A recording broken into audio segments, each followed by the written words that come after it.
Paparazzi is more powerful than singing Born This Way in 2025.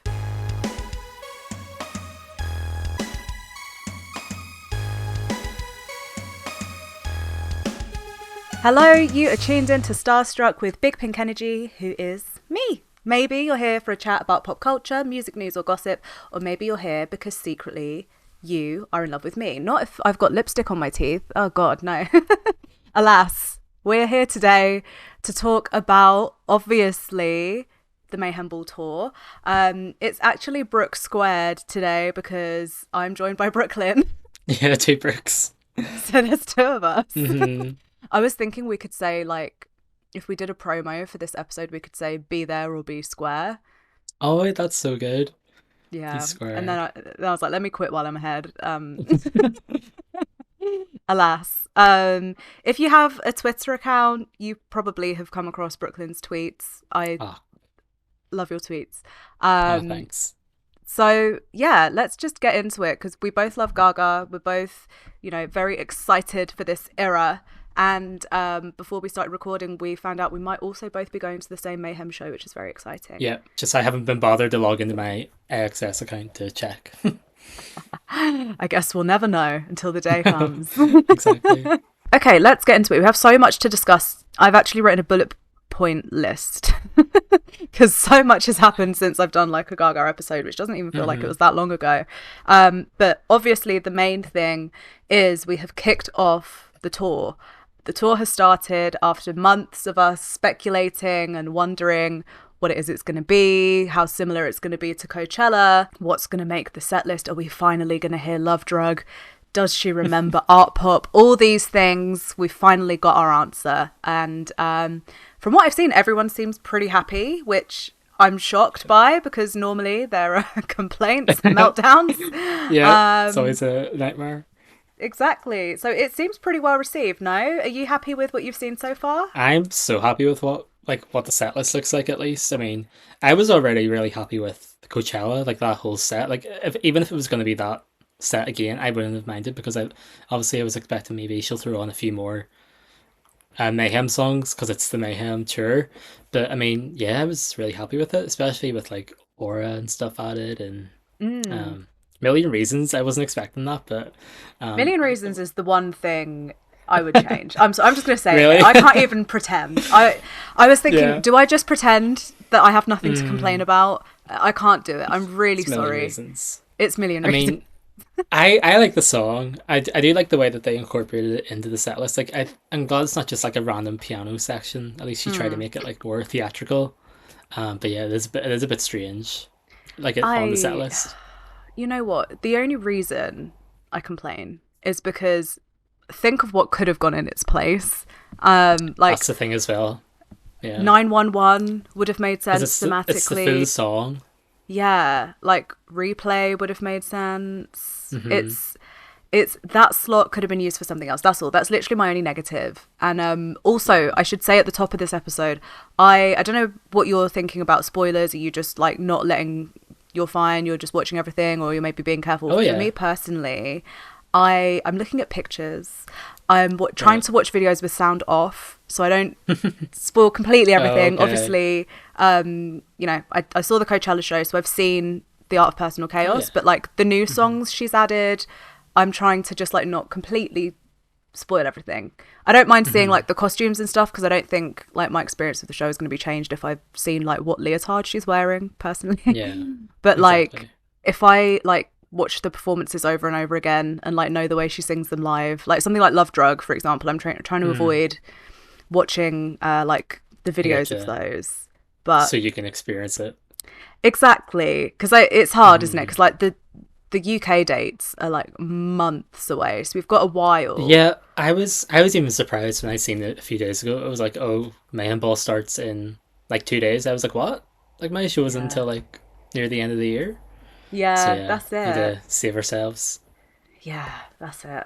Exactly. And I do think, to be fair, I wouldn't be surprised if like some of the songs are going to get swapped around and we're going to get like different bits here and there. Maybe does more that of, happen like with the piano ones. Ball? Yeah, because she swapped out Angel Down. Yeah, Angel Down, A Thousand Doves, and then What did she do in London? I can't even remember. I know she did Fun Tonight. She did that everywhere. Yeah, I got Fun Tonight and A Thousand Doves. Yeah, it was Thousand Doves. But then I think she changed Angel Dove for America, yeah. Yeah. So yeah, I wouldn't be surprised if we get something else. But yeah, I can see her changing it a bit. Yeah. That's the thing as well. Like, I might try to stop watching as much videos because what happened to me last year is that the Taylor Swift tour last year was like a year and a half after it started in the US. And by that time, she had released like the movie and it was all over social media. So by the time I went to go see the show, I didn't even feel like I was like I can't explain it, but it kind of did ruin the experience of having basically know what happens. So I think it's good to like kind of shield yourself a wee bit from the stuff that you haven't seen before. Yeah, exactly. Considering you went to Coachella. Exactly. And I think, you know what, if your show is in like months like it is for us, you've still got a while. So if you've watched a few videos here and there now, I think that's different to like watching, like you're saying, like if it was sort of super exposed in the way that like the Eras tour was, where like everyone's seen everything multiple times, your whole feed is like the same songs and whatever, then I think that's definitely the case. But you know, watching a few videos here and there now, I think we're okay. But yeah. Yeah, you'll be Should we talk about this set list? Let me get it up on my phone because someone very helpfully made a graphic of like the set list with different, they'd color coded it for what the new songs were. And I was like, this is really helpful. Act 1 is the same, except we've got the addition of Aura. So we open with Bloody Mary. Yes. Someone asked me as well to talk about these like opera vocals she's doing, and I actually did see a video of this, and she sounds incredible, by the way. I don't know if you've seen that part. Yeah, she does. I think it's amazing, She's insane. I think this is like her I think this is one of her like best vocal eras. I mean, she always sounds great, but I think now, like especially, she's stepping in like another prime of her vocals with all these opera techniques. There's that side of it, and then there's also like the singing and dancing at the same time side of it. Like she sounds incredible during like Abracadabra doing like full out choreo. And she's always been good, but like it, as you say, it just seemed like evolved somehow. She's definitely improved on like. I don't know if it's breath control or something, but like her voice is just so controlled whenever she's dancing. Like you can tell she's worked really hard on trying to perfect, doing that live. So yeah, I think it's really definitely good. She's just as you say, it just all feels very intentional, very well rehearsed. Like it seemed like she's really training. She's not just going and doing her little show. Like everything is very intentional this era. And it shows. I'm so happy because I was a wee bit scared going into this whole LG7 era because I don't know, I kind of thought that after Chromatica she wasn't feeling music that much. I don't know why. Maybe I thought she was more into her acting or something. But I feel like she's just like, no, I'm still. I think she definitely went through that. She's still like in a prime. It did feel that way for a long time. But I think what it was where she's become not just regular famous, she became like a mega star as Lady Gaga, right? So she got known as doing this one specific thing, and that's who she is. She's the pop singer. She wears the crazy outfits. She does the pop songs. She might wear a slab of meat on her head one day. Like that's what she was known as for a long time. And I think when she turned to acting, she just really wanted to be taken seriously. And I think she felt that in order to be taken seriously, she had to distance herself from that kind of image. And and I think that's what we saw for a while. Like, look at what she wore to the Oscars, like that black dress, hair in a bun. I remember the meltdown. Like, do you know what I mean? Like, it's such a departure from like what we're used to. It was almost like a continuation of what happened when Joanne came out. Like, she was almost trying to separate herself from that whole crazy aesthetic because she wanted to come across as more serious, which is fair enough. It's probably what is best to do in that whole like film industry, but. Yeah, for a while it definitely felt like she wasn't too much into music, but I feel like she was just on like a wee pause, like it wasn't anything permanent. But I think that was definitely what happened with that time. But I think you're right, she did distance herself from the music for a bit, but we always knew she was going to come back because that woman will perform until the day she dies. She loves performing, whether it's a pop show, whether it's a jazz show, somewhere she is out there on a stage because she loves it. That's what she was born to do. But you're right. The pop music was like a different thing for a bit. And it is funny because I feel like after COVID and Chromatica was like one of her most consistent like releases of music. Funny enough, because you had like Love for Sale, you had Donna Chromatica, you had um, what else? Mm. Hold My Hand. Like it was actually quite good with the music releases, but I guess it wasn't like an album cycle, which is what we're kind of Yeah, used to. exactly. But Speaking yeah, of, I am desperate, and I think I'm the only person in the fan base who wants this, but I am desperate for a Mayhem remix album. oh, I would love one. I am desperate for it. Whether it's like the Hmm. old school Gaga remix albums where it's just like DJs and producers, or whether it's like Dawn of DJs. Chromatica where she gets like smaller artists to feature. I don't care. Just give me it. I cannot stop listening to the Gustavo Stein remix of Abracadabra. Oh, Oh yeah, it that's is great. so fierce. I listen to it all the time. I need a full album of that, basically, is what I need. I'm desperate for it. Yeah, I agree. If anyone listens to this episode, if you take one thing away, it's that we need to campaign for a Mayhem remix album. I'm so serious. I So agree. serious about this. I'm actually gonna, after we stop filming, I'm actually gonna make a TikTok about it. This is Oh, just, nice. I've just realised how passionate Spread the I word. am from this conversation. No, there was like a remix in Coachella. I can't remember what song it was of, but it was whenever it was like it might have been after Poker It Face or was the something. It was when Abracadabra like one. the girl dressed. She was walking back. Oh, Yeah, was it that yeah. one? It Oh, right, was. okay. Oh, It was big fan. no, no, no. Like it was so fierce. Like Yeah, I so love it. good. Yeah, that was what we need. A full album of that. So yeah, we need an entire Yeah. album like that. Aligned, agreed. Seal of approval. Let's send it off. Yeah, I I'm agree. sending it off to yeah, Send it to sending Bobby, it off to Bobby, even though he probably has all Yeah. of us blocked. especially me. Yeah. So Okay, cool. So that's Act One. We had Bloody Mary, Abracadabra, Judas, Aura is new, Shiza, yeah, Garden of Eden, I was very and happy Poker about that. Face, and then it's I don't know. Has she kept that little segment with the Abracadabra remix after Poker Face? I actually am not sure 'cause I didn't see any clips of Mm. it last night, but I think she might. I don't know. I know there are some different transitions between Mm. sets than um Coachella because I know she moved How Bad Do You Want Me and stuff. Yeah, because there's like new So I'm not too sure interludes and actually. stuff, isn't there? Whereas at With like new wigs and yeah, stuff. whereas at Coachella, I think it was more about like keeping the stuff happening more on stage. Like even when she went off stage and she was like had her singing The Beast on screen, there was still like a lot happening on stage Yeah. with the dancers and stuff. Whereas this feels more like a traditional tour where like the performers go away, you see an interlude on the screen, and she comes back. Yeah, So it's nice to have a bit of a fresh take on the definitely. show. The staging is also beautiful. it is. It is nice. Oh, it's lovely. Yeah, it's basically just like a mini version of the Coachella set, but it's really it reminds me a lot of the Born This Way ball. In terms of like the front of the stage, the way it Yeah. comes out, and then you have like the big castle and the lighting and Yeah. stuff. But yeah, I'm excited. I'm also really happy she added Aura into that little tiny section in between. Is it Judas and Shiza, where it's like the Yeah. breakdown. 'Cause it brought me back to like the opening night of Enigma when she added it, and everyone was going So crazy good. because she hadn't obviously sang those songs in years. I know it's not the full song, but like it's Yeah. still there. So I'm I happy with am that. really surprised she added like art pop stuff, which I guess I shouldn't be because she knows Yes, that yeah. like it's all anyone asks her about. But like, I am really surprised that she added that. It's cool though. Yeah, it is. I feel like this era is a lot about doing like what the fans have been waiting for a lot. Like it's a lot. It's very fan Yeah, service I heavy. I agree. think, which I'm happy about. Like I'm so happy. And it feels Yeah, authentic from her. It doesn't feel like she feels like she has to do any of this. Like it feels very yeah, what's the word? Consensual, I suppose.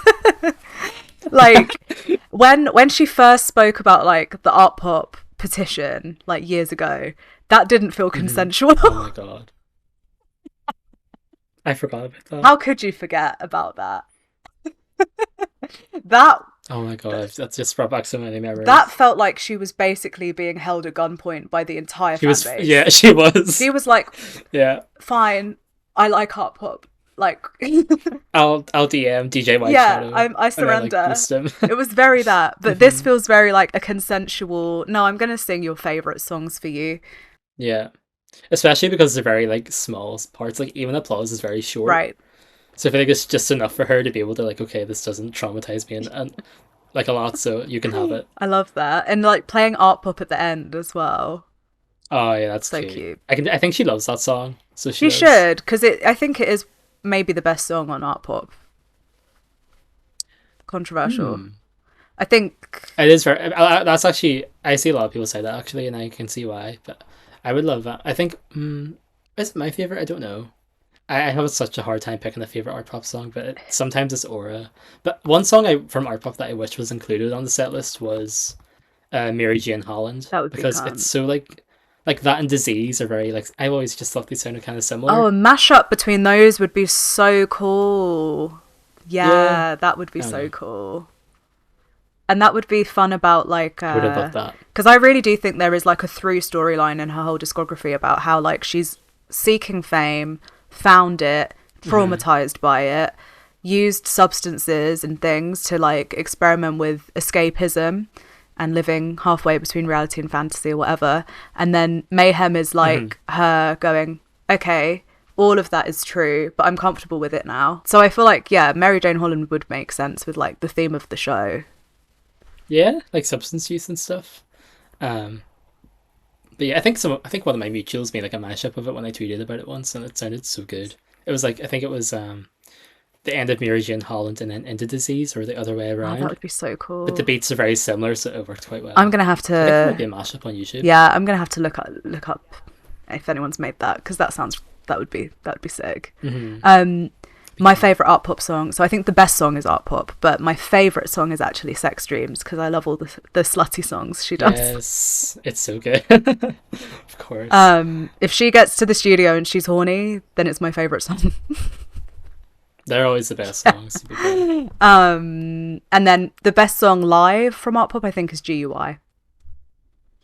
Oh yes, that's another one I saw people saying that should have been added to the set list because it is really good live, and the choreography and stuff. She was Oh like my god. on I love crack that when she song. performed that at the art rave. It was the best point of the show because her energy was just insane. Yeah, Like, that entire show, her energy was insane. Yeah. But I loved it. so good. In the front, Venus in the would have been back. so good. Yeah, I loved it. I just realized Venus would have been kind of cute as well. Venus would be But then cute. people said that should have been on Chromatica Ball, but oh well. Venus is very But cutesy.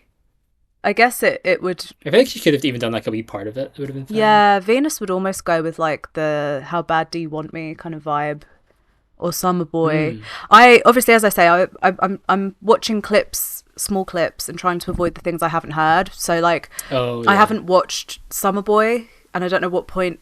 Well, I know what point in the show it is because obviously I'm looking at the set list, but like, I haven't like absorbed how it fits. You don't know like what way it comes in. Yeah, I haven't really like processed that, how it fits in with everything else yet. But I am really shocked she included that. Me too, because I was last night, I actually, or the other night, I tweeted like songs I wanted to be added, like hope ones that I knew weren't going to be added, and one of them was going to be Summer Boy, but I would literally thought that's not getting added. Like she hasn't sang that since like 2007. Yeah. And then I woke up the next day like, oh my god, what the hell? But yeah, I'm so happy she added that, to be honest, because it's probably my favorite song from the Fame, apart from AA. Oh, really? I love like her little. I love like the cutesy songs from the Fame. Like I love that voice she does. Yeah. So yeah, I love that one. But yeah, the way it comes in is very. I don't think I've watched the transition, but like, yeah, I need to watch like the full show to see like what way it comes in. Yeah. I suppose there's a guitar, which kind of fits. The actual staging for it really reminded me of Sex Dreams Yes, with all the people crowded around her. and the red light. Yeah, very much so. So it's funny that she's singing like such a cutesy song. I know. I thought like the visuals for it don't really match the song, but that's kind of like the mayhem. Yeah, overall. that's true. And I love that everyone's freaking out that she changed the lyrics to "You'll be just my summer girlfriend." Oh yeah, summer girl. Oh my god. By rights. And the ally allegations. Yeah. End it. Gag the live. Gag. Love that. Okay, so Act 1 is more or less the same, but with the addition of Aura. And then Act 2 is more or less the same, but with the addition of Love Games. So we've got Perfect Celebrity, Oh yes. Disease, Paparazzi, which, oh my god, the new staging with the rainbow light gorgeous. It's lovely. Mm-hmm. Stunning. It is nice. It's beautiful, and I feel like it's what's needed. I'm not gonna lie. Definitely this time of like in the world, definitely. Like that for me feels more, maybe this is controversial, seeing like the paparazzi with her like picking herself up from being like half dead, finding her strength, and then having like the rainbow light behind her. Oh yeah. That to me like, is more like all the gays. Yeah. That to me that's more like emotive and powerful than singing Born This Way in 2025. No, I agree. And like I know she'll never take Born This Way off the set list, and I don't think she should ever take it off, but like that as a visual and a, you know, the staging and everything, it's beautiful. I think that just is one of the most beautiful things she's done in a long time. I really do. I completely agree. It is very pretty and like heartwarming when you really think, like when you really take in all the visuals and the narrative of it. Yeah. Oh, that's just made me realize how nice that is. It's so nice. You think about like where she is in Disease, where she's like fighting herself. She's like half dead, and then she's like putting her armor on to try and like learn how to walk again from the beginning. And then when she's finally like strong, it's revealed. Like because of the gays. And it always has been since LGBT. day one. She's always said that. It's always been the gays who've like knew who she was, knew what she was about. So stuck behind her. I mean, that's what I love about this tour as well. That it's very, because I can't remember, was Chromatica Ball very narrative heavy? I can't remember if it was. Yeah, like you had like her do the Bad Romance and Just Dance and Poker Face at the top, and then it was like Alice and Replay, and then it wasn't because it wasn't like, there wasn't like a narrative dialogue in the way that there was with like the Monster Ball or with this, but the interludes felt like it had acts. Yeah, it did. Yeah. So it was. But I feel like this reminds me a lot of like the Monster Ball kind of tour and the interludes and stuff. So I'm glad she's back to that. Yeah. There was the narrative before, but I feel like she's really leaning into it again, which I love in the tour. This really is. Like, I love it when a tour is a story. Yeah. Not Enigma though. Not Enigma. Whatever that story was. But this is like, for me, it feels like it already felt like this with the Art of Personal Chaos like 1.0, but it's almost like she's taken the best bits of every tour she's done and the best bits of everything she's done in her career so far, and just like picking the bits that make the most sense, that worked the best, fine-tuned it, shit on it, put it in a blender, eat it, whatever, vomit it, and then has just created like a masterpiece. The mega, it's really like her like magnum opus of a tour. I think. I said this before with I think when I listened to Mayhem for the first time or whenever I did that, but like it feels so evolved. It's like a Pokemon evolution. Yeah, it is. And it's like, you know, we've seen her career wasn't linear. Like she's peaked really high really early, and then we saw her struggle for a lot of years, and then we've seen her have like moments of brilliance, but we haven't seen her so focused in like all areas and just like hitting the mark on all fronts like this in a long time, I don't think. Like, yeah, I agree. Like this whole like era has reminded me of like the prime Gaga days back, like not even 10 years ago, like 12, 15 years ago. Like it brings me back to the Fame Monster era. Yeah. But it's better, and But it's better, yeah. Yeah, it's crazy. Like she's re-peaked. No, I agree. She's definitely repeaked, and I feel like that even with the album itself, like I can't stop listening to it. Same. To be honest, it's so good. It's so good. Like it does, and it's the same. It's the same with the tours. It feels like she's taking the best bits from all the albums and just putting them into one. I'm very upset at the lack of Chromatica, though. I must say, I feel like I'm like Chromatica number one defender, and I will be forever. That's fine. I understand not everybody is on my team. That's okay. I've accepted that. However, I'm still very upset.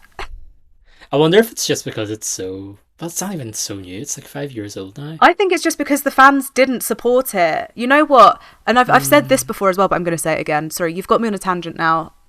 Apologies. But You're okay. The way people go on about art pop being this like underappreciated thing, Chromatica will have its time. It's Chromatica. Yeah. It will. And you give it a couple of years, everyone is going to be doing petitions, protests, annoying comments. By Chromatica on iTunes. Yeah, campaigns, everything. Bring back Blood Pop. Billboards in Times Square. People are going to be doing all of it for Chromatica, I'm telling you, because that album is actually brilliant. And it is actually very well made album. I've always felt that Chromatica was actually ARTPOP Act 2 all along. Like, seriously. Like, the concept... So? Yeah, the concept makes total sense. If you think about ARTPOP being like this kind of blur of genres and blur of like fantasy and reality and escapism, Chromatica is just fully like doubling down on I am in cloud cuckoo land and I'm not in reality, and here's me fighting with it.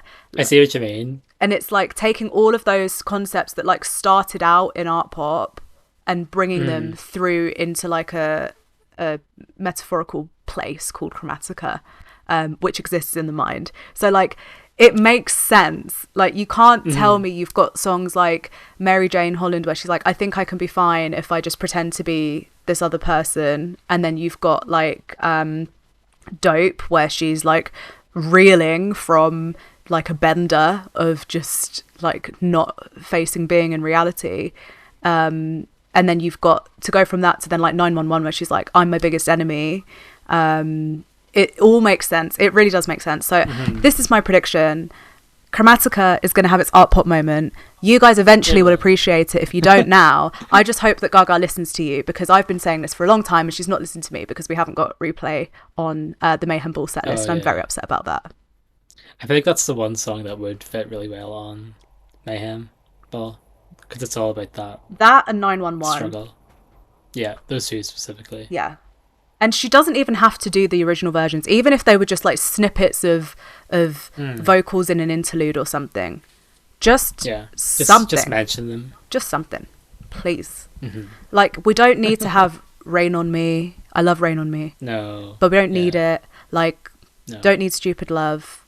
But Replay is that girl. 911 is that girl. Yes. Sour Candy is that girl. And Alice is that girl. They were definitely all like the very dark songs on the album, I think. Yeah. That would have fit well in the set list. Yeah. I was actually very surprised she didn't add any Chromatica songs. Like I thought at least one or two. And I thought they would have been at least Replay or 911. We should have been louder, guys. Well done, everybody who got Summer Boy on the set list. Well done to you. Snaps for you. This is your next challenge. Get Replay on the next set. She might add it. We never know. If I campaign hard enough, we've got a long time till our show. So exactly. We can do this. Just protest outside the O2. Yes. Yeah. Or like, where else can I go? I don't know. Like UMG. I'll just lie on the floor outside. I'll be like Just Stop Oil. I'm gonna like jump on like trains and stuff. Bring back Chromatica. Yeah, I'm gonna throw like hot pink paint in the National Gallery or something. Oh, pink and green. Yeah. But yeah, no, I think she might add it in the future. We never know. I hope so. I love that song. So. And the Replay Alice Replay Monster segment of Chromatica Ball was my favourite. Yeah. It was so... It's like, I can't listen to Replay without hearing, put your fucking hands up, Replay. Yeah. Like, anytime, like, it was that good. Yeah.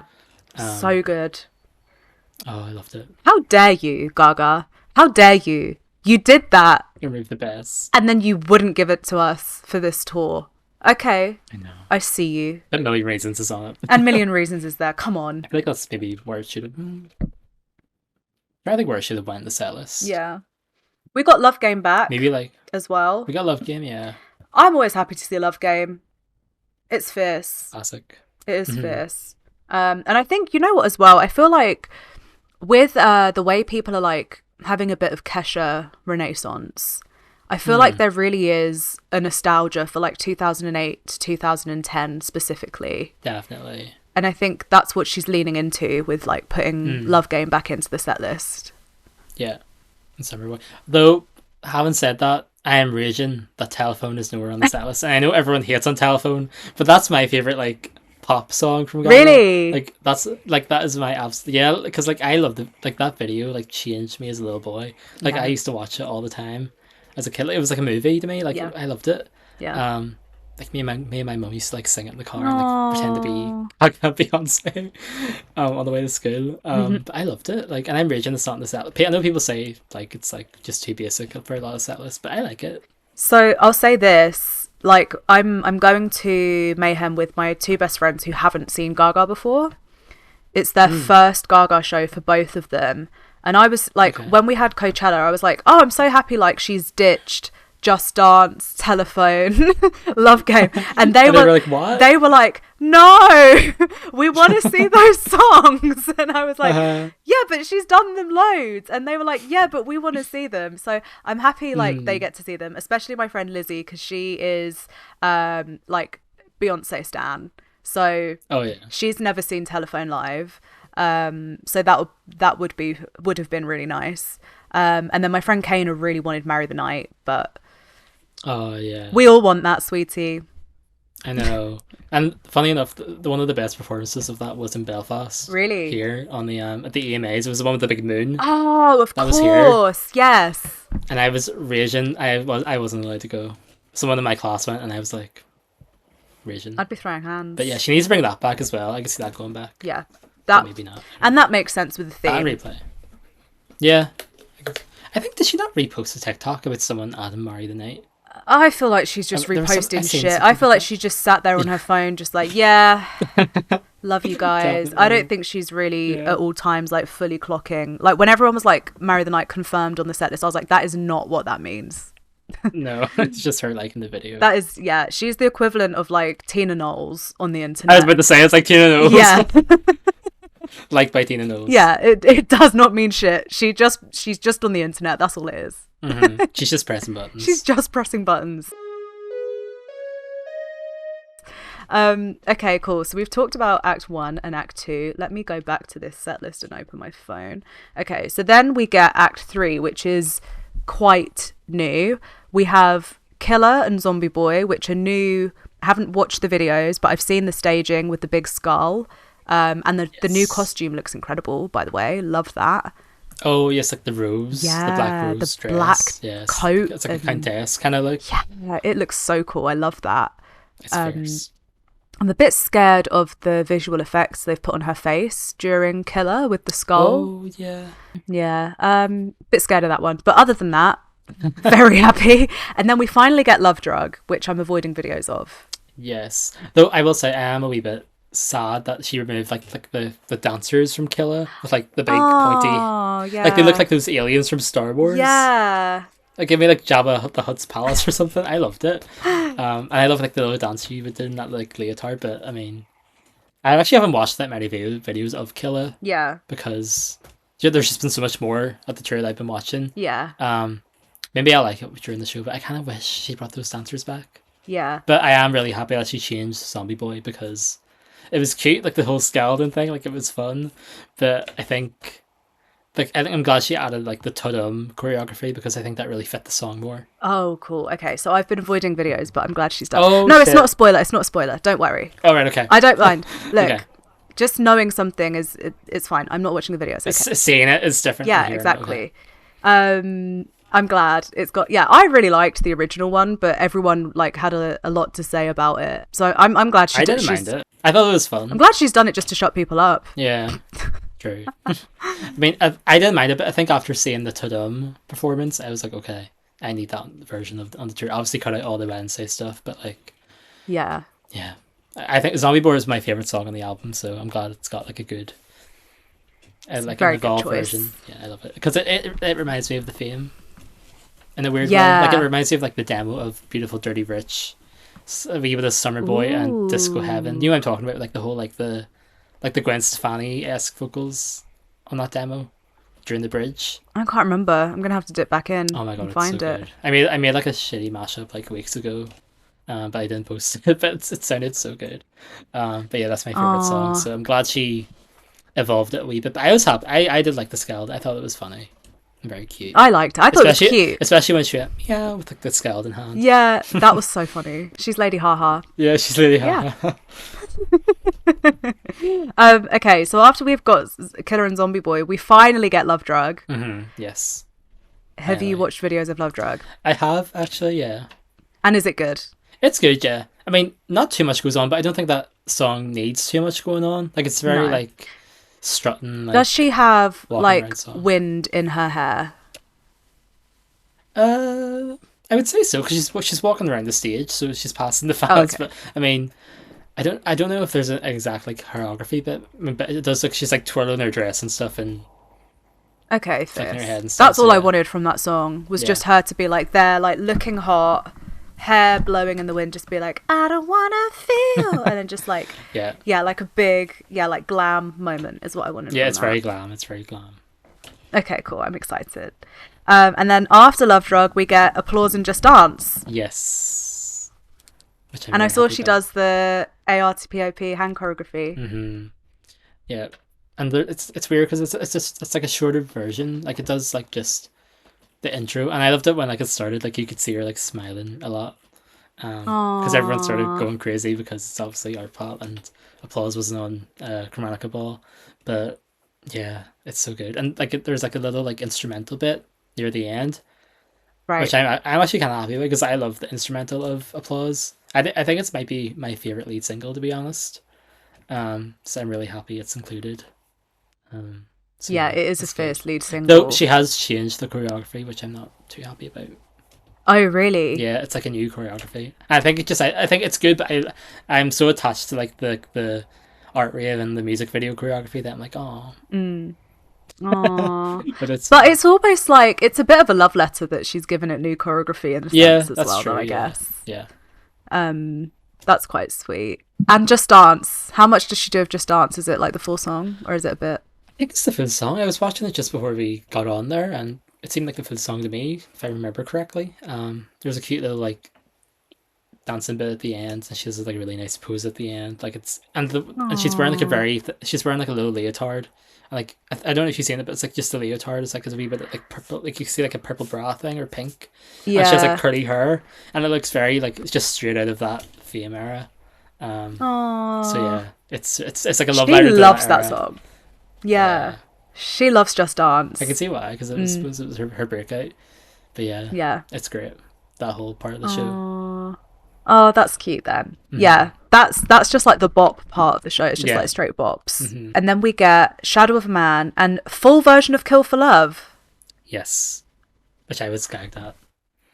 I'm gagged and gooped. Same. I love That's that song. cool. That's fierce. I didn't realize that until just now that it was the full version. Hmm. And it does like the whole like bridge section and stuff. It's so good because it was such a I love tease when it that. was on. Like, I liked it when she included it in the outro of Shadow of a Man and Coachella and stuff. I was like, okay, they're like sister Yeah. songs. That makes sense. But to actually perform the full song because those songs are very Michael coded, Yeah. and she's wearing like a very Mm. Michael outfit during it.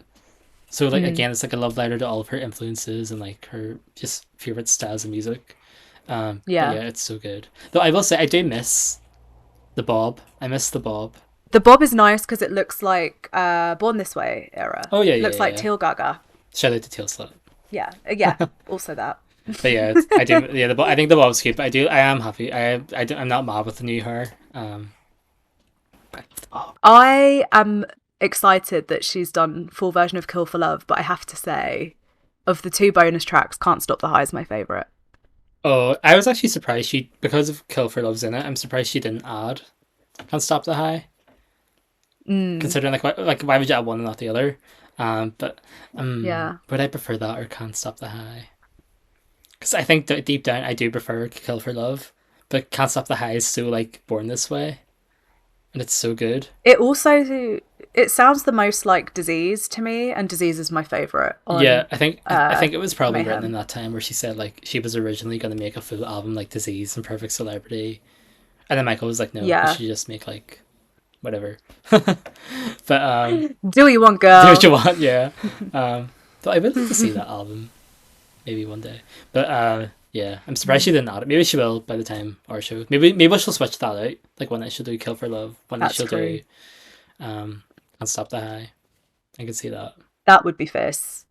I'm really intrigued to see, like, as we get a few more US dates done, like, how much the show changes and how much it stays the same. Because even, like, just from by the time she got to, like, Brazil, there were changes Yeah. in like the 1.0 version. Okay, then we get Summer Boy, which we've discussed. Fierce. Fierce. So nostalgic and cute. I love the lyric change. And it's not the full song, but I don't think it needs to be. Like, I feel like that. Right. She just says like the first bit, but she keeps like the intro, like the outro, which I love. Oh, I love that.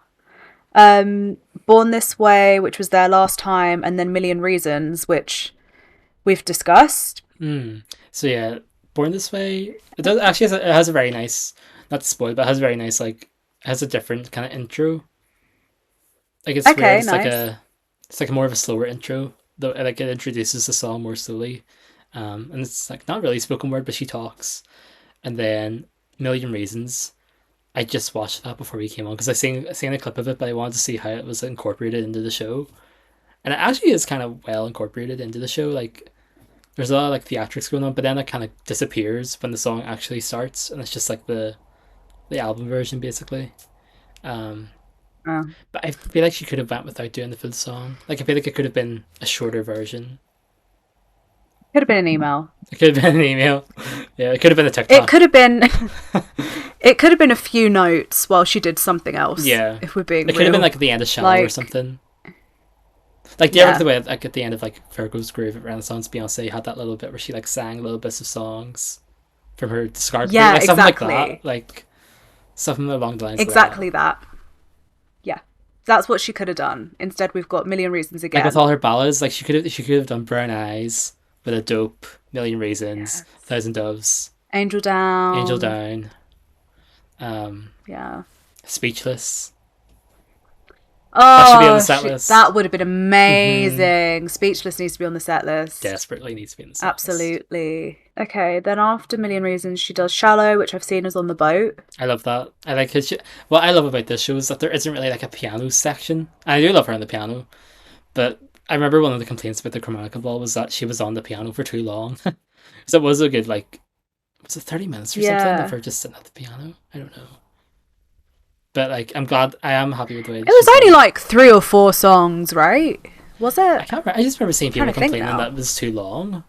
I thought it was okay because I love her. I love her like ballads and stuff. But I Yeah. like the way she's done it this time, where she's still doing those ballad songs, but she's like doing them like as full sets, like the whole boat thing. It's almost like it Yeah. reminds me of like Greek mythology of like the river Styx or something. She's going down. Yeah. Um, like I love how theatrical it is. But yeah, it's good. Again, it's just so intentional this time. Yeah, that's the thing. So intentional. And she does the full version of Die With a Smile. She sings Bruno's part, or Oh some yeah. of Bruno's part, which is cool. I like when artists do that. Yeah, same. I do like that. When else? I'm trying to think when else she's done that before, or other artists. But She I do love did that. Rain on Me, right? She would have sang Ariana's Oh part yes, of Rain on so Me, she did did. she? I think she did. She Well, must have. I think they had Ariana's vocals playing, but she still sang along to them because I remember hearing her sing Yeah. them at the show. Um, Yeah. but yeah, a lot of people say "Die with a Smile" doesn't fit with Mayhem, but I think it kind of does. Like, I actually think it's a nice way to close out the album. It totally does. I'm sorry. If you don't think Die With a Smile fits on the album, I think you've misunderstood what it's about. It's like the Speechless of the it's- album. Not really, but like like it's like putting a ballad on like a heavy album. It works. It's the resolve Mm-hmm. of the album. It's like that's what she literally said, was that she wanted to end on an optimistic note to show that there can be an end to the mayhem. And it works so well after Blade of Grass. Like, it just works. Yeah. So I'm glad it's on the set It works perfectly. Yeah. It works perfectly. And Die With a Smile is like one of the biggest songs of It's like it's the like it's like the 2020s shallow for a of the reason. 2020s, literally. And it's so big because it is a good song. It's Sorry. great. I love it. I have the vinyl sitting there. Maybe it's the het side in me coming out, but Die With a Smile is excellent. It's beautiful. I It love it. needs to be said. The production's great. It's so good. My only thing with Die With a Smile, I would love a guitar solo. For it to just go on a bit longer. It doesn't go on long enough. It's yeah. like the and then it's over. Like, that should go on for like 2 or 3 times the length, and it should just get more and more like frantic and That would be What's good the for word, like a like- tour version as well. Like that would have been cute. Yeah. I actually don't know what. So she has like time to do the dance Yeah. as well. Oh yeah, true. Like imagine that guitar part like going on for like twice as long, and then she'd have like enough time to actually go and like hit the Gaga on stage. So good. Is it the? I actually don't know if it's the same as Coachella, where it's her and like the.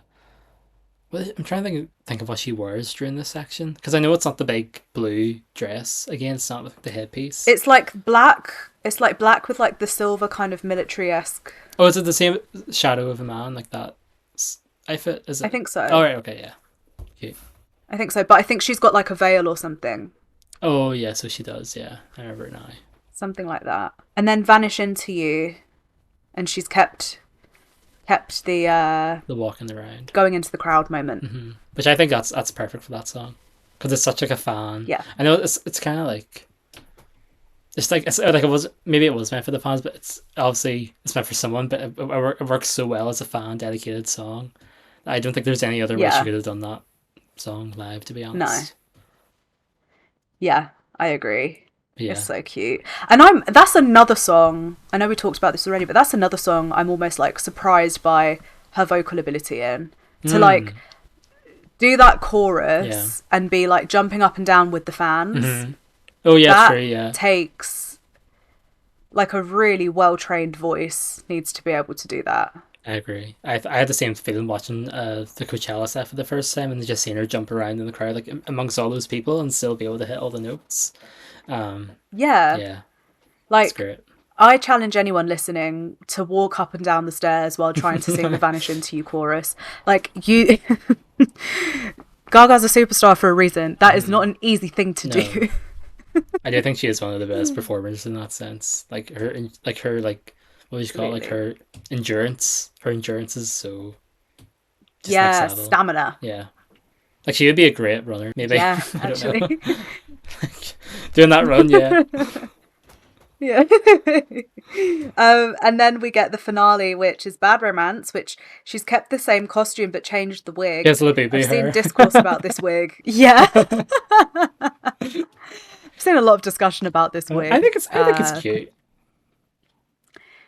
It works. Is it my favourite thing I've seen visually? No. Do I hate it? No, I don't hate it. I think it's cute.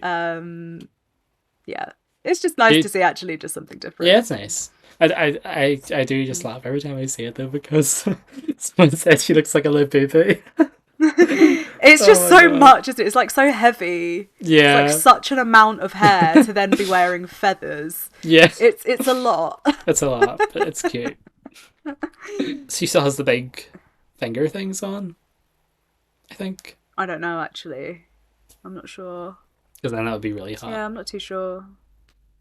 Yeah. It's just, it looks like a lot to wear. Yeah. No wonder she goes back and takes it all off before she comes back out again. Yeah, in her pajamas. Yeah, it's like, I need to breathe.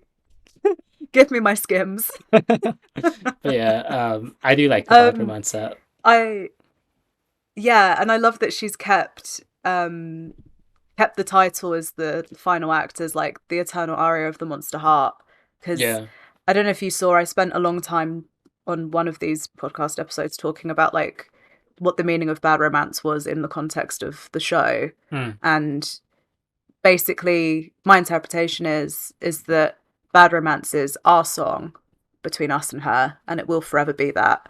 And Monsters Never Die, like all of that ties into it. So just that she's kept that is I love it. It's cute. I felt that a lot at the Copacabana show as well. Like you can just tell that everyone was going crazy for that song, and so was she. Like at the end, it went on for ages with them singing it back to her. Like it was like, whoa. Yeah. What a moment. It always is. That happened at one of the art raves I went to, I think. Oh, really? I think when I went to Paris, in the middle of like her finishing a song, people just impromptu started singing Bad Romance at her. And then the whole crowd was singing it to her. And she was just stood on stage like... gagged. It was very cute. It doesn't surprise me that she's picked that as like our song, because it's like it's her biggest song solo. arguably. It is effectively about kind of embracing all of like the ugly things and, you know, finding power in that. So it's nice that it's for us as well. It's very much her defining song. And it was basically when we became monsters, right? Like that's when it with it the went crazy. choreography, with the because before it was like she was very like artsy and like what's the word? Yeah, I suppose she's artsy, like out there. But then the Bad Romance was the start of the whole like monster aesthetic and creepiness, but in a good way. Yeah. It's just I could talk about like that early stage of her career forever. It's just perfect. It is. But yeah, no, I just love that. That's what, if I'm correct in like my perception of what she's done with the set list and the staging and everything, and what the meaning of Bad Romance is. If that's the way she sees that song, and if I'm correct about that, that is adorable. It is. It's so cute. And then she goes and takes those feathers off and takes the Labubu costume off and sings "How Bad Do You Want Me," which I wouldn't have expected that, but I like it. I thought she was just going to keep it as Bad Romance. Yeah. But yeah, it's cute. It feels like we've got encores back. Yeah. Yeah. Because she's always done like this is the last song and then comes back and it's obviously not the last song, but like this feels like she really is doing an encore in like the more traditional sense. Because she's like and I love that she's and I love that she's doing it as the real her and not in like a costume or a it's kind of funny, but it is also quite sweet to see like that. It's like her taking the extra time to come out, okay, I'll do another song, even though I'm like getting changed to go home. Yeah. And just like, I feel like there's always, since she's debuted, been so much conversation around like, who is Lady Gaga? Where does like Stephanie begin and Lady Gaga end? And like, how much of this is a persona? Do your parents call you Gaga? Like all these things, like interviewers have been like asking her for years, and things that she's felt like she's had to answer to. And like we were talking about earlier with like her acting career, like, is this just another persona or is this who she really is? And like, as the fans, we've always understood very well who she is, and, you know, because she's an artist and that's her life. But the general public have had a big struggle to kind of understand that. So to come out and perform that song, just no costume, just literally in a big t-shirt and a beanie, fierce work. It works. I love it. I do love the song as well. Like, I'm glad she didn't cut it, because a lot of people thought she had cut it when it wasn't in like its usual section, and they're like, oh yeah, she cut it, but then she did. So I was like, okay, good. So I do love it. Yeah, it was a cute song. I wonder if she'll bring a Taylor Swift one night for it. Maybe, we never know. I could live without that. Imagine. We'll see. I don't know. Does she do things like that? Not well. Actually, you know, she kind of does. Like, she would. I don't know. Really? Like, she does do like a lot of surprise performances at like other guests. But it's usually her friends. It's always like it was like, was it like the 1975 one year, and then it was Haim. Basically, people she's like collaborated with, I think. But I don't know. I feel like her and Gaga are on like kind of weird, have like a weird connection with each other. I wouldn't mind seeing a remix or something, because it's so Taylor coded. I can't. Like, it just reminds me so much of like that whole like Lover album. But again, it's very Gaga as well, which is strange. But I love it. I've always felt like I mean, I don't really listen to Taylor, so like, when people are like, oh, it's just like a Taylor song, I'm like, oh, okay. But like, for me, it's always reminded me of like The Cure and like those kind of like cutesy songs that you said like you like on the Fame, Ali like songs. Oh yeah, like the cutesy ones. Ali songs. Yeah, Ali songs, and then also like Summer Boy, AA, like that kind of vibe. It's always reminded me of that. It feels, or like even like the Queen, like she's done like, true. I feel like there has been that vibe before from her, and it's just been kind of such a while since she's dipped into that even like the course it's now just associated with Taylor. Yeah, it reminds me exactly. Sometimes. I feel like it's the production or something that makes them think, or like the lyrics or something that make people think of Taylor. I don't know. Yeah, but I also just think it's been a long time since Gaga's done that kind of thing. That as well, yeah. People associate her more with like stuff. yeah, people would think like, oh, Abracadabra is Gaga, or like Judas is Gaga, or Bad Romance is Gaga, that they forget she's got a big like versatility even just within her like pop music. Songs. Red and Blue. Exactly. Buy Red and Blue on iTunes, we'll get that round next. Yeah, exactly. Let's get that on the set list. What was it? No Floods. No Floods was I think my favourite. Actually, I haven't listened to that album in years. No, same. You know what? I listened to Future Love the other week for the first time in years, and I was like transported back to like 2009. Oh. It was very nostalgic. Was Again and Again from that album, Red and Blue? Again's from the Fame. It's from the Fame. Because I know it was on like the deluxe version, but I'm like, was that from Red and Blue? No, it wasn't. I love Again and Again. Yeah, that's cute. So that's like another cutesy song. She's got a lot of songs. And you know what else I listened to the other week? I listened to what's it called? Oh my god, Chillin'. What's it called? Oh, Chillin'. Yes. And the National. That also transported me back in time. That was such a funny era. Oh. Honestly. Yeah. Is there any songs like you wish, like any like pipe dreams that you wish were on the set list but didn't make it? Or have we kind of touched on them already? Other than like the Chromatica ones, I feel like Dance in the Dark would have been fierce. I think. Okay, Boys, Boys, Boys was such a moment at the Monster Ball, and I'm kind of sad we haven't had that since. If she ever does like a Pride performance or something, I feel like she just needs to bring that back. That's another Maybe one it's not for Mayhem. Songs. Like, it's so good. Yeah, so good. And like the I'm not loose, I like to party. That bit is so sick. When that part comes on, I do like the Coco Montrese lip sync where you... Yeah. I love that. So there's Boys, Boys, Boys. So Happy I Could Die at the Monster Ball was maybe one of my favourite performances she's ever done. So I'm always down for that as well, with the harps and the ding ding ding. And that would have fit really well with like the whole like opera like aesthetic. Yeah, that would be so. It's like a song about feeling happy, but also being like really dark at the same time. And the way like Mayhem is about kind of like oscillating between dark and light, and good and evil. I feel like, yeah, you're right. That would be brilliant on the set list as well with like the Opera House theme. So yeah, I would definitely love that.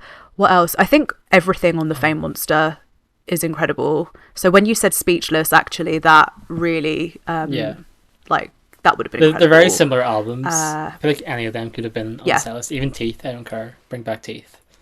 Yeah, I love Teeth could have. It really could. Teeth would be fun. And she does like to do that one every now and then, doesn't she? Like she did it at not recent Coachella, but like first Coachella. Yeah. I can actually see it literally in like the Abracadabra section, like with that like set around her, because it's all like industrial and the gates and stuff. And that song just gives me so much imagery of like a dungeon for some reason, or like a big castle. Yeah, I love that song. I would also love Electric Chapel on the set list. Oh, that'd be so good. That's like my top 5 favorite Gaga songs ever. Like it's my favorite Born This Way song. Really? Yeah, I love Electric Chapel. And I feel like that as well that would fit so well with the whole opera aesthetic as well. Oh. Yeah, from Born This Way I would have really liked. I want her to do Americano again just because of the political climate. Yeah. And the rendition she did at the jazz show was so good. That was so good. And when she first performed it in Mexico at the Monster Ball, I don't know if you ever watched that, but that was also like, it was like a piano version and it was just so like raw and like gritty. Yeah. That would have been really cool. So yeah, I like that. What else from Born This Way? There was one more I was going to say. Heavy Metal Lover everyone likes. That would be cool. Maybe Highway Unicorn. I love that song. Highway Unicorn's another like cutesy one, isn't it? That's quite fun. It's like a cutesy Government Hooker would be funny. Oh, that would have been cute. Another enigma. It would be funny. Yeah. But yeah, that'd be good. I'm always down for Dancing in Circles from Joanne. Oh yeah. Even Perfect Always Illusion. down for Sex Dreams. Perfect Illusion, I'm down, because my Joanne tour got cancelled. Did yours? No, I didn't go to the Joanne tour, sadly. Well, I was supposed to go and then didn't because someone had bad health. Oh yeah, it was on had to look after herself. How dare she? And then so I would like to see the Joanne song that I didn't get to see. So yeah, Perfect Illusion would be great. Perfect Illusion would fit on the set list, I feel. Yeah, because it's very rock heavy. Yeah, and yeah, Dancing in Circles. Any slutty songs, Dancing in Circles, Sex Dreams, all of those. And what I didn't mention from Chromatica already, Babylon, I think would make sense. Yeah. Even and in the Born This Way section. Yeah, that would be fierce. And don't judge me, but Sign from Above would make total sense as well.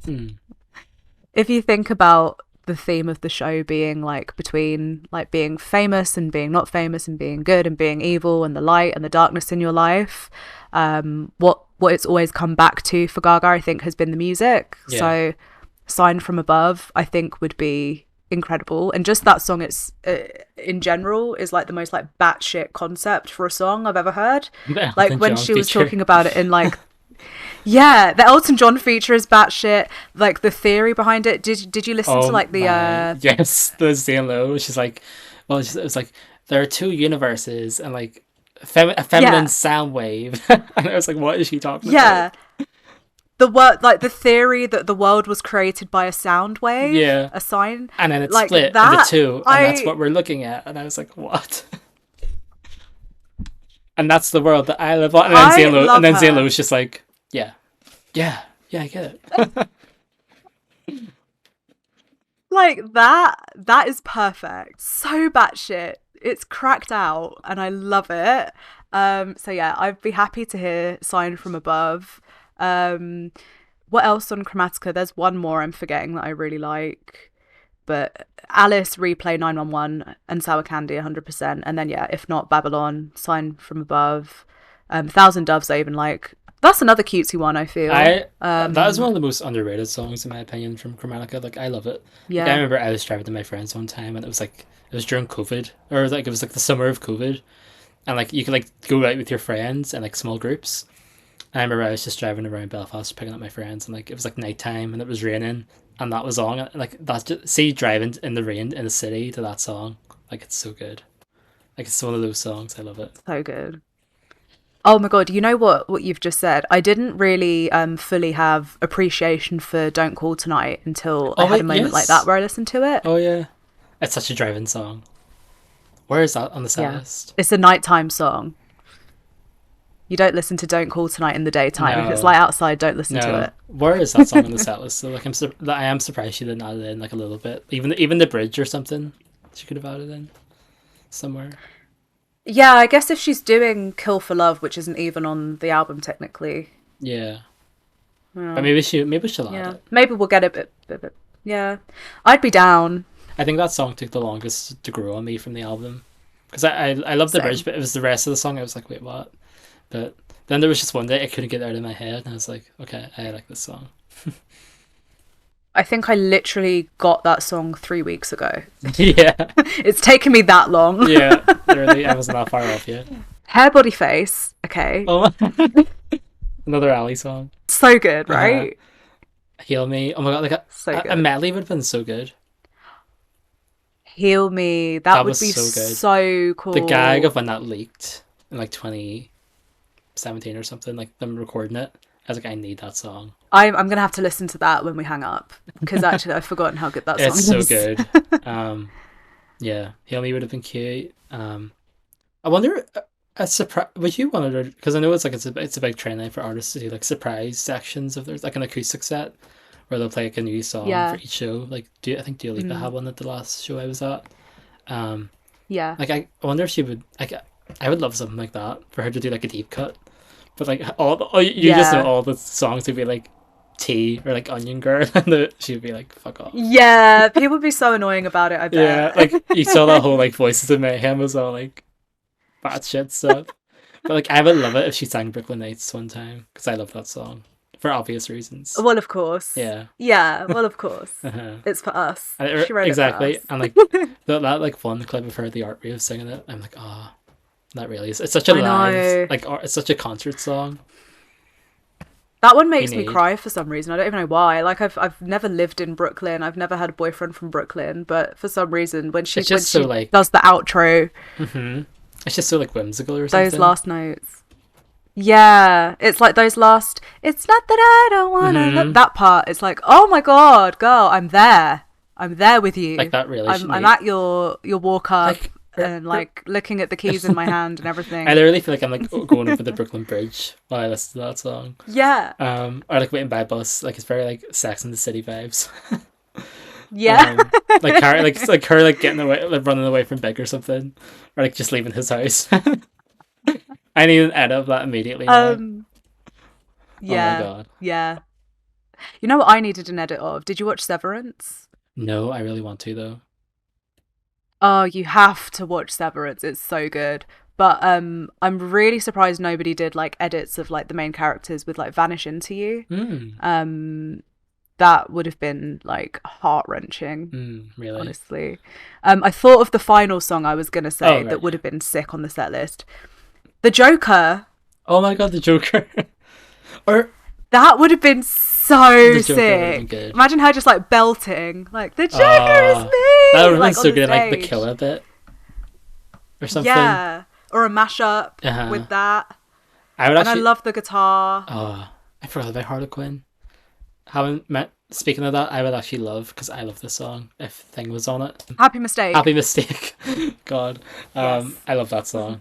I wish that was on it as well. Yeah, that would have been. Yeah, She performed it quite a lot.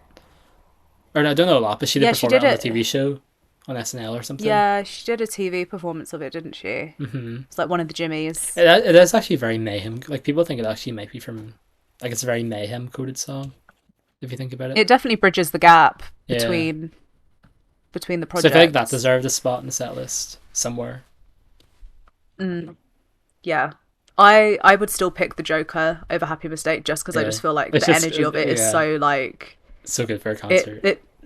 yeah, and you're right, it fits exactly where Killer is. You can imagine just her like roaring those vocals and just like going insane on stage. That would be so sick. Yeah. I'd love to see that. I wonder if like the whole like Joker album is like a bit, it's like the new art pop, like it's a bit traumatic for her now because of the whole, like, maybe. movie. I don't know. Yeah. I have to say she's picked herself back up from that whole thing I very was well. very scared. I was afraid. Who else was scared? Like I was scared. But yeah. Yeah. Yeah. Okay, cool. So we've talked a lot about the show. I had on my list, someone wanted us to talk about the lyrics that appeared on Gaga's website and the new merch and stuff, yes. which this I Dead guess Dance? ties in with theories that we're getting a new music video, which may be Dead Dance and Wednesday, obviously. But do we think that's what the lyrics are from? Do we think it's something else? Maybe it's from another. I was gonna say maybe. Well, maybe there will be a deluxe album with "Kill for Love." What do they call it? Can't Stop the That's the High. High, and then "Dead Dance" and maybe another song. But I feel like it's definitely from. Like it has to be from a song we haven't heard before. But the way it's gonna come out is I don't know. Like, is it for Wednesday? I don't know. I could see it just being a Wednesday song and then it being added on to Mayhem. She hasn't really. She isn't. I don't think she's juxtaposed from the idea of including music from her with Wednesday, since she did the whole Netflix Tudum show. And like did like a whole like Addams Family like mashup of that and Zombie Boy. Like I feel like she's very into it. So maybe I don't know. Yeah. I could see that. I could see it coming out with her little cameo in Wednesday, and then it releasing the same day that season comes out or something. But then Yeah, me too. does that not come out until like October or something? Doesn't it not? It's a while. Yeah. But she's going to be on tour, so I guess like Mayhem's still going to be relevant. I feel like my friend David was saying this the other day. He was like, what was he saying? Like the touring an album now is almost like doing a promotional cycle for an album. Because if you're on tour, you're like constantly on TikToks and like true. people's videos. You're like, people are constantly posting videos of you. in a way that like just wasn't necessarily the case like before TikTok, I guess. It's true though, like, so yeah, it's so true with so many albums. Like I feel like Renaissance and stuff definitely benefited from that because it was so like, I don't know, it was like it started almost a year after the album came out, and same with Cowboy Carter. Like, yeah, it's a good way of like keeping the streams flowing, keeping interest in the album. So I could definitely see her using the tour as like, and again, even like other artists will like announce like the whole like deluxe edition or whatever on stage. So I could see something like that happening. Like I don't think because she's on tour it's gonna like stop her from doing stuff like that. I feel like it's only like a platform for her to actually do stuff like that. yeah, exactly. I don't know if I believe these rumors about Really? Gaga filming a music video in Mexico. Yeah, no, the other something one, about Mexico. it seems. Yeah, I don't believe the snippet video is Really? real either. No, because I never believe these things. I just don't. I've seen some people saying they think it's real because I think it came out before the lyrics on the shirt were on the website or something. Oh, really? So people were like, well, then it must be true. But I don't know. Like, I don't know the exact dates of everything. I think it's fishy. I think something's not right. Little, what do you call it? Little clowns. I don't know. Yeah, I don't know. I don't believe it personally. But I think, but I also think it's maybe so I'm wrong. specific. It's such a specific rumor that I don't know. Like with like Tim Burton and stuff. Like it's I don't know. Is he involved really in the whole Netflix series? I don't think he is. Or no, is he? I don't know. Yeah, I thought he was. Is he the director? Might be. Should I Google it? I think he might be. So yeah, I don't know. Maybe I don't know. It's because it is so specific. Like in Mexico. Yeah, he directed and executive produced the Netflix series Wednesday. Right.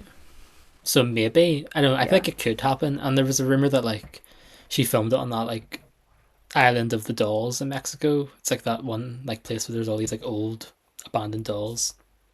And she's doing it for Dead Dance, but I'm kind of like, is that too specific or is that someone just like making shit up? It sounds very fan made to me. The whole theory. It's gonna be sour candy. All Happy over to be again. proven wrong. Yeah, I'm so happy to be proven wrong. It sounds like someone's made it up. Like it does sound a bit too good to be true. This is what I always think to myself. I always just think, tell yourself it's not going to happen, and then you won't be disappointed. Like even with the opening night of the show, I was like, well, it looks like she's kind of dropping hints that it's going to be the same as Coachella. So that is in my head what we're getting, the same as Coachella. And then what a lovely surprise to wake up to that we've got Summer Boy and Aura. I did the same thing. All these like cool new things. Yeah. So yeah, I don't know. Maybe she will. But yeah, for now I'm just gonna be like, all I know is that the tour is happening, and that's it. And then she does something in between. Happy days. I'm so excited for to see her on tour. I'm excited for Wednesday. Even if like that's all that we get for the rest of the era, I'm happy. Like truly, this era has been, I think it's been one of her best eras. Absolutely. And she's been so, I've said this before already as well, but like she's been so invested in like giving the fans a piece of Mayhem for themselves. So like going to countries that she hasn't been to in years, signing so many signed prints and art cards with the full signature and a heart, not just a little scribble, but like doing tons of them so everyone can get one. I will always cherish my A Star Is Born signed thing. She drew a little star in it. And I remember seeing all like the so L's because I passed on the chromatic ones and I was like, oh, I'm not too mad then because everyone was just getting the L's. I think I got like an L and then like a sort of a G. Yeah, I got better than just like L. L. It's almost like doing a tick at that point, isn't it? Like, yeah, signed it. But like between that and then like reposting everybody's TikToks and like being so active on social with us, like I really do think she's trying to give everybody a piece of herself. Yeah. With this era. I mean, and that ties into what I've been saying about like Bad Romance. Yeah. Even from like her doing like the whole like, what do you call that? Like the whole like fan Spotify conference like that. I was like, whoa. Yeah, it feels consensual for her to like. Yeah, she's not being held at gunpoint. Dip back in. Yeah, like to talk about Telephone Part 2 and like to talk about Oh my god, yeah. like to even just entertain the conversation. Like it feels like before, like you probably shouldn't ask her about that, but now like she's here, she's just happy all these to be. impossible questions. Yeah, yeah. And like doing all like the promo things we've been asking for, we've been begging for her to do Hot Ones, and like she did that. Lie detector. Like there's been the lie detector test. Like she really has been giving us everything this era, and it's crazy to see her. But I guess this goes with Mayhem to be so Lady Gaga, the global megastar, and so human at the same time, and for that to just blend seamlessly. It's been a really interesting era, I think. It's definitely gonna go down as one of her best, I think. Yeah, absolutely. I think even though Joanne had like Super Bowl and stuff, the whole like energy of Mayhem is just so much more. Joanne was not the best era purely for the fact that she just wasn't happy. Like our girl was doing interviews and sobbing. Yeah, it was a really weird era. And didn't she say like it was a weird few years ago where she was like, I feel like I did all that and didn't even achieve what I wanted with the album. Like she wanted to like heal her dad's trauma, and like I kind of got from the whole like documentary that it didn't really work. Yeah, it seemed almost like, I mean, I did a whole like sort of like podcast episode just on Joanne fairly recently, and kind of talked about like what I think she was trying to achieve with that album. And there's definitely an element of like reconnecting into like her family history, and I think she was definitely trying to kind of heal some sort of unresolved family trauma. And I think she definitely sort of like took learnings from the experience, as you do with every experience you have in life, but I don't think it healed. I don't think you're right. I don't think it did what she was intending to do. And I think it came off what, you know, when it didn't magically heal her dad, because obviously he's his own person. You know, good.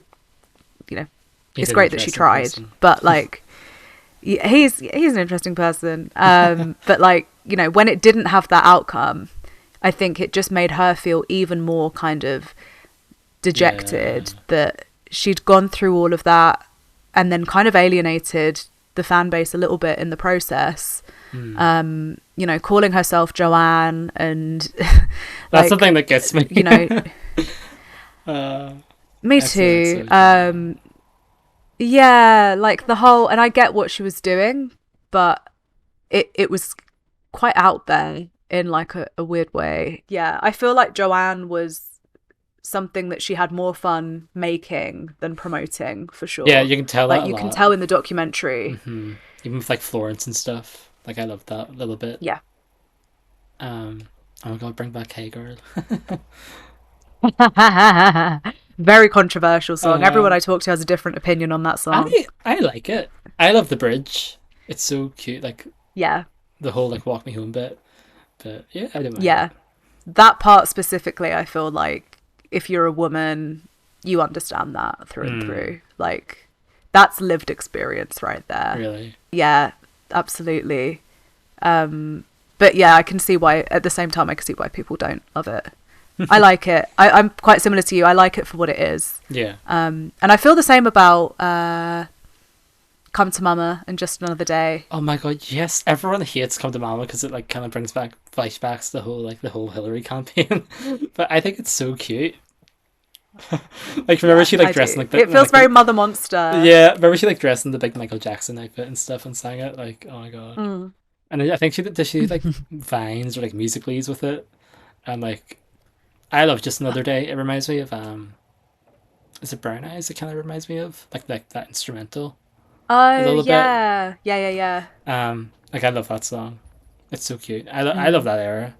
I didn't love that era, but I like the time that era took place in.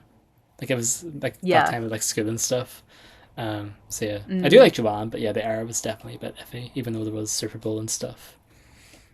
Yeah, for sure. I almost appreciate Joanne more now that we're past it. I know it sounds bad. I can appreciate it for what it is now. Like, Yeah. I still put it on from time to time, and I just skip the songs I don't like. Yeah. But the songs I do like, I think are some of her best music, Diamond ironically. Heart. It's a classic. Jump. Diamond Heart is incredible. That would be amazing. Cool. I don't know, is there anything else on my list that we didn't talk about? Is there anything you wanted to discuss? What do you think?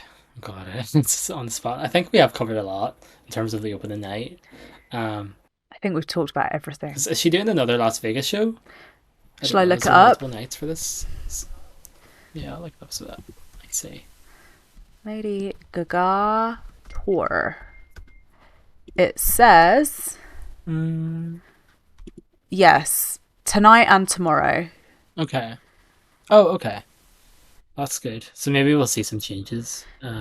Would be really interesting. Yeah, I'm just excited for. Yeah, I'm just excited to see how the show evolves if it does, and yeah, I think it is one of her best tours. Definitely. I'm like. Do you think it's better than Chromatica Ball? I think that's a good way to. I think Chromatica Ball was like an incredible show if you were front and center. I was in the nosebleeds. So, but I didn't mind it. It was a good show. It was had a a good really time. good show.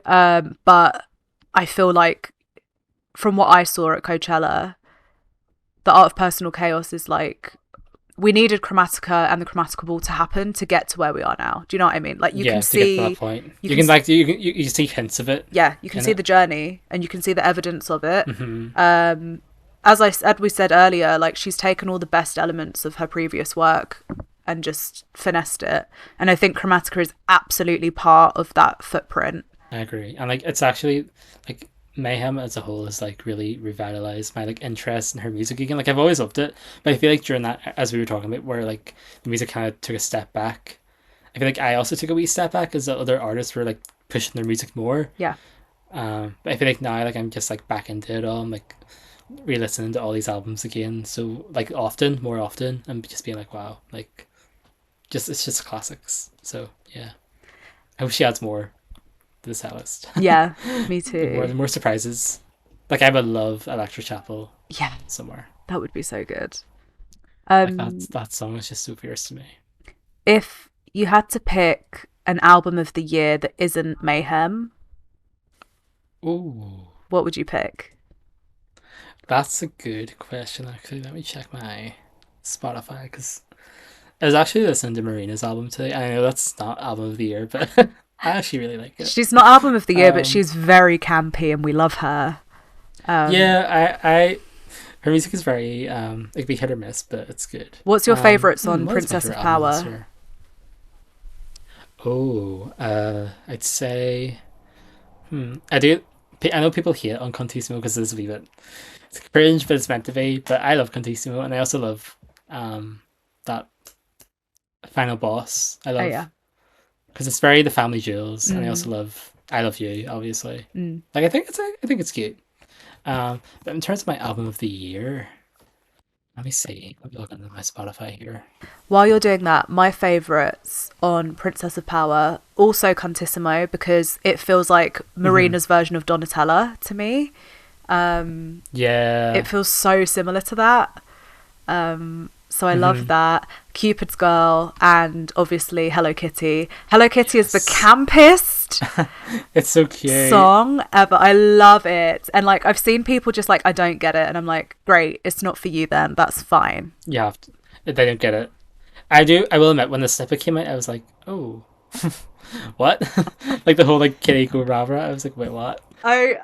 You know what? I was like, when I first listened to it and she was like, make me go rah rah, I was like, okay. And then when she went, but you must like cats, I was like, yes, I love this. This is everything. Well done. It's very well her. done. Yeah. It's very her. So yeah, Mayhem is definitely my album of the year. But in terms of other albums, I feel like I'm still on the Cowboy Carter hook after the tour. Oh really? Yeah, I love that album. What was your favourite I haven't song? listened to it in full that often, but my favorite song. Like to see live. on Cowboy Carter generally. On the album. Ooh, definitely either Yeah or I love 16 Carriages. I just love Oh, that song. So I think it's such a pretty song. I love all the ballads. I love Alligator Tears. I love Just for oh Fun. really? Like I love those songs. Yeah, they're Oh so good. wow. And I we got like the me and my friend were really sorry. This is like turned into a Beyonce No, it's podcast, okay. but me and my friend loved that one like promo shoot she did. And she had like the black lace on. Um, like it was like the black hat and the black lace, and we were like, we need to look like that. And for Yeah. Alligator Tears, she came out and it looked like that. Oh, I was like, cute. yes. But yeah, I would say, God, like what other albums have came out this year? What would be your favorite? Okay, so I have an answer for my gay side and I have an answer for my het side. Okay, So, okay. I'll do my het side first. So my het side has been non-stop listening to Hurry Up Tomorrow, The Weekend. Um, Oh yes. okay, I need to talk about this. Sorry if this is boring to anyone listening, but just let me have this for a second. Open Hearts is one of the best pop songs released of all time. And if you haven't listened to it yet, you need to listen to it. If you like anything The Weeknd has ever done, it's like him at his best when he dips into pop music. And especially if you like his more like darker, like depressed, druggy, crackhead kind of music, then you need to listen to the song that comes before Open Hearts, which is called Baptized in Fear, because the transition between Baptized in Fear into Open Hearts is godly. It's so well curated, and then it's like it's pure. By the time you get into Open Hearts, it's like instant pure euphoria. It's just insane. So there's like a 5 or 6 track run that goes from like Baptized in Fear to Open Hearts through to like a few more songs that I just listen to on a loop. I like the whole album, but I listen to like those 5 or 6 songs in that segment and then I just replay it again. So my het side is giving The Weeknd the award The for Album Weeknd. of the Year. And then my gay side, if it's not Gaga, is giving it to Rebecca Black for the Salvation EP. Oh really? Oh my god. Twist the Knife? Come on now. I have not listened to any of her songs post Saturday. That was the last Rebecca Black song I heard. Okay, so you need to dip your toe in because you're missing out. Okay. Her old music before this EP, there's maybe like 3 or 4 songs. You haven't missed a lot, but this EP is serious. Like she is that girl. She absolutely is that girl. So on this EP, you've got Trust, where she name drops Gaga. It's a very fun song. It's very like clubby. And then you've got Twist the Knife, which is my favorite. Again, similar vibe to Open Hearts. Just incredible, like pop. Makes you want to dance. Just feels euphoric. And then you've also got the title track Salvation, which is gorgeous. This year with this EP, she is not to be underestimated, is Miss Rebecca Black. I actually need to listen to it. Yeah. Because I used to like her back in like I think she was like a vlogger for a bit in like 2014, Yeah. 2013. Yeah. During that era, I remember watching her then, but I actually haven't listened apart from like Friday and Saturday. Like I know none of her songs, and I know she did like a Friday remix. Yeah. Does it sound like that? Is it like It's a hyperpop hyperpop, album? but it's more easy listening. It's hyperpop, but it's way more easy listening than the Friday remix. Right. Because that was quite like 'Cause I remember that was a lot for me. that's intense, yeah. That Yeah. like that was like Sign from Above remix levels of like, whoa, this is noisy. Oh, It's not that noisy. It's hyperpop, but it's more blissful than that, I would say. Okay. Yeah, it's definitely do not sleep on Rebecca I'll Black. listen to it. It's like, you know Miss what? Rebecca This is Black. how I would describe it. If Marina and the Diamonds made Brat, is how I would describe it. All right. Okay. Okay. I can see that. Yeah. I actually have an idea for what my album of the year is. Okay, and go it's on. my second album, and it's obviously like such a gay answer, but Addison by Addison Rae. Oh god, yeah, of I'm course. sorry. Yeah, of course. It's just so good. Need a Like cigarette to having make me feel Aquamarine better. being like, Yeah. yeah, like there's just so many different influences. Like it's so mature for like her first album. Yeah. Like it's insane how like well made it is. Yeah. Like Aqua, it's like you can again it's similar to Gaga where it's like you can tell she uses a lot of her influences, like very obviously, but in a good way. Like, obviously Aquamarine is very like ray of light. But yeah, like you have headphones on. It's like very Madonna, like bedtime stories vibes. Yeah. But then you also have like the Brat kind of era stuff with like Fame as a Gun. And then what's that one called? Like the Money one. So I know it's like my album. Money is Everything. Money is Everything. Yeah. That one's really good. And obviously Lana with Diet Pepsi. Like it's just so good. I have to say, the video of Addison doing the dance break to Aquamarine at Wembley stays on my mind. Oh yeah, that gagged me. Absolute no shit, but perfection. Why did she kind of eat up Lana at her own show? when they sang Diet Pepsi together, I was like, she's out singing Lana, and I get that it's her song, but you're out singing Lana at her concert. Like, girl, yeah, she's really one to watch. I think this year as well. She is. I'm excited for her endeavors. Maybe we'll get a collab with Gaga or something. Absolutely. And I have to just say very quickly, song of the year, if it's not a Mayhem song and it's not anything we've just talked about, it's Boy Crazy by Kesha. Oh yeah, so good. So good. So good. Absolutely obsessed with it. I also love Attention. Attention is incredible. Yeah. It's so good. Yeah. She's back. Yeah. Okay, if you like those, you're going to like Rebecca Black. Oh, right, okay then, period, okay. Yeah, you'll like it. It's just called Salvation is the EP. But my favourite song is Twist the Knife. And if you're a music video gay, she's got good videos for them as well. So, Does she? Yeah. She's done it all. Was that her? Oh, very good. Oh, it's not even that long of an album. Oh, is it an EP? It's an EP. It's only 8 songs. There's videos for Trust and Salvation. They're both fierce. Okay. I need to listen. Yeah. They're really good. She is really definitely one to watch. Like, do not sleep on Rebecca Black. I shouldn't, actually. So I do like her.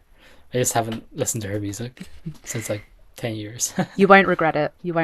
Okay, I'm going to let you go. And yes. I'm going to go. But before I sign off, I do just want to quickly plug myself. Not like that.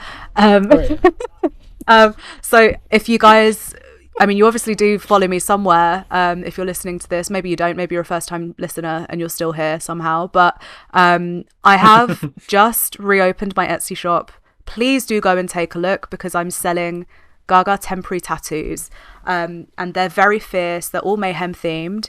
It's £10 UK money for a sheet of tattoos. You get 14 designs on the tattoos and they last for as long or short as you wish. If you want to rinse them off immediately, they come off quite easily. If you want it to last for a couple of days, I've been testing one that I've had on for a week now and it is definitely starting to kind of come away, but it's upside down, but you can still tell it's the Mayhem album cover. It's upside down.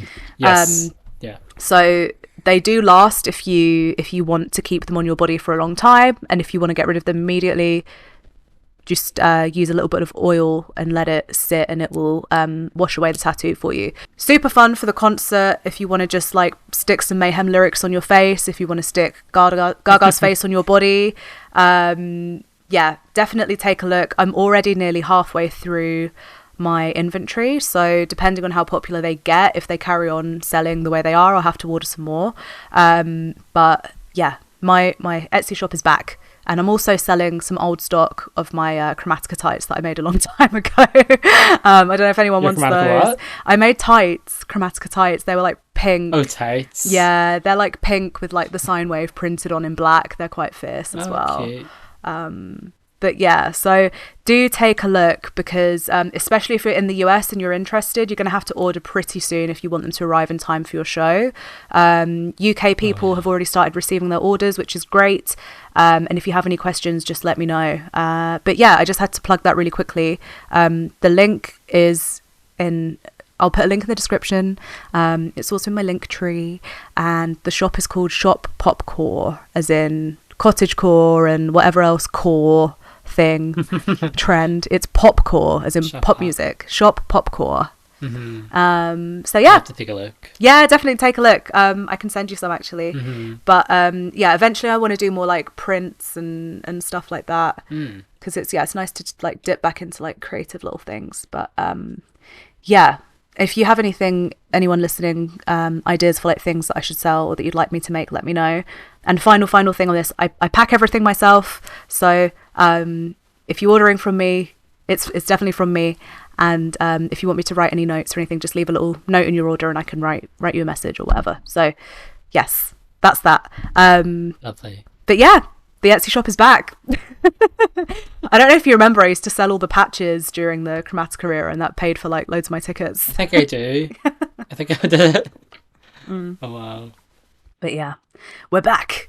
So yeah, that's that. I don't think there was anything else I had to promo, but just as always, leave your comments. Love reading the comments, and sometimes you guys send me nice emails and things with your theories, and it feels like, you know, we can have these cracked out theories about Gaga together. It's quite fun. So yeah, any batshit theories, always welcome. And yeah, send them on. Yeah, send them in. And thank you to Brooklyn for being my guest today. It's been lovely to chat. No worries. Thank you. Thank you for having me. It was lovely getting the invite. I'm so glad you got to join me today. Yeah. Thank you. It's very short notice.